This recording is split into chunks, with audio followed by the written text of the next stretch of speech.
In a small village, two boys lived as the best of friends. One was 6 years old and the other was 10. They played together, ate together, and did everything as a team. One fine afternoon, they ran out of the village, playing and chasing each other. "You can't catch me," the older boy teased, running ahead. "Oh, yes, I can," the younger one shouted back, laughing. As they ran, the older boy didn't notice a deep well hidden behind some bushes. Before he could stop, his foot slipped and he fell straight into the well. "Help! I can't swim!" he screamed, thrashing in the water.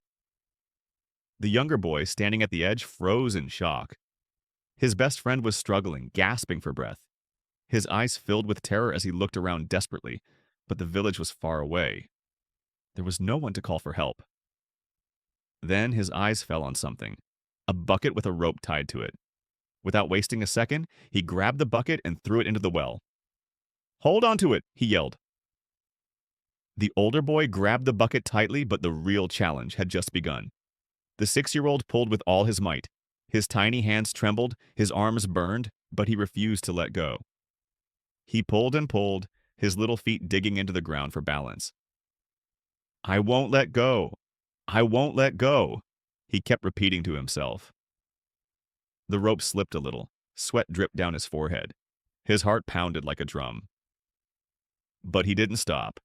With one final pull, he dragged his friend out of the well.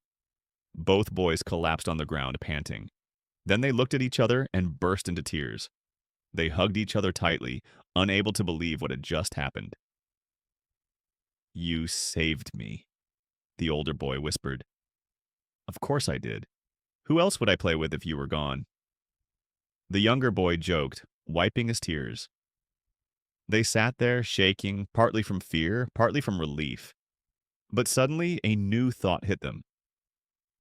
"Oh no," the older boy said. "What if our parents find out? We're going to get the scolding of our lives." They hesitated, but in the end, they knew they had to tell the truth. When they reached the village, they ran straight to their families. Excitedly, they explained everything that had happened. But instead of being proud, the villagers burst into laughter. "A 6-year-old pulled a 10-year-old out of a well? Impossible. He can't even lift a bucket of water properly. You two must be making up stories again." The boys were heartbroken. No one believed them, except for one man. An old man known as Uncle Frederick stepped forward. He was the wisest and most respected elder in the village. He listened carefully, then smiled. "The question is not how he did it," Uncle Frederick said. "The real question is why he could do it." Everyone fell silent. There was no one around to tell him that he couldn't do it. He continued, "No one was there to say, 'You're too small' or 'You're too weak.' Not even himself.